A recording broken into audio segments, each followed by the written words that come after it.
So this is the first missing 411 case. Contact event number 4 is out in Tofino. So I was with friends, and again, we're still working with the aliens, and they were developing me at this point. This is the real development that started to occur in the year 1997. So this is where the contact event happens. So the missing 411 case is a bit strange. I actually don't really know what to make of it. It's a child who goes missing. Very sad indeed, but it's very weird. The location is so strange. Actually, just too weird is what it is. The dad and the kid go for an early morning walk, and it's in this beach area here. There's a set of stairs. They go down. He tells the kid to wait. Actually, is what he does. Wait here, and the dad goes and walks around, and he says he looks at his kid. He turns around and does something. He's no more than 30 something feet away from him, and then that is it. He turns back, and the kid is gone. Not just that, the kid is gone forever. There's no sign of him ever again. There's no clothes. There's no nothing. Sad indeed, and very weird. There's actually the news article. Yeah, this is it here. So that's, you can find it yourself. And even the search and rescue are like stumped. There's no sign of him. There was no clothes of him. And when you look at all these details, you look at them yourself, there's hundreds of people that come out looking for this kid.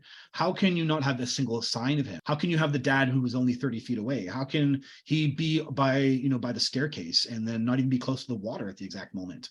Like even the dad is in front of him to go to the water. Like none of that adds up. And yet it's just mysteriously he vanishes. Nothing shows up, no clothes, no nothing. And that's kind of the end of it. And not even that, even for it to be Sasquatch, like look how close it is to the community. There's so much other forest. It doesn't even make any sense. And, so I don't even have an answer, and I don't even know what to think of it. It's really sad. But it happened out in the same particular area as my own contact events.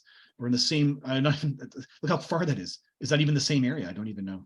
It's at that point, we're looking at kilometers, and if not 50 or 60 kilometers away, actually. Sad indeed, but doesn't seem really connected. What's really interesting is the amount of stuff that happens at Kennedy Lake. And what's really fascinating is Kennedy Lake has Sasquatch sightings. I'll show you some of those. A massive UFO sighting occurred here. And my own contact event is actually closer to Kennedy Lake than it is to the missing 411 case over there. So I'm not clear if that's what we're looking at as a kind of a geomagnetic area, is this whole Kennedy Lake spot. But check this out. Several kilometers before the Ucluelet turnoff, you have to drive past Kennedy Lake. The road was rather treacherous with steep, winding curves. I know where he is, and I know what he's talking about. He's actually over here, that's where the curves are, and you end up along the cliffside as you come around the lake. The road, as I came around the one corner, I saw this object hovering over the lake. It was huge, seemed to be too bright, glowing lights, maybe joined together. This was gigantic. It seemed like the size of a hotel just sitting there above the lake. There is absolutely nothing in there but wilderness, so could not have been anything other than what it was, a craft from another planet or time. Unfortunately, I was terrified and put my hand to my face to block out the sight as much as possible and still drive. I remember crying and saying over and over, please don't beam me up.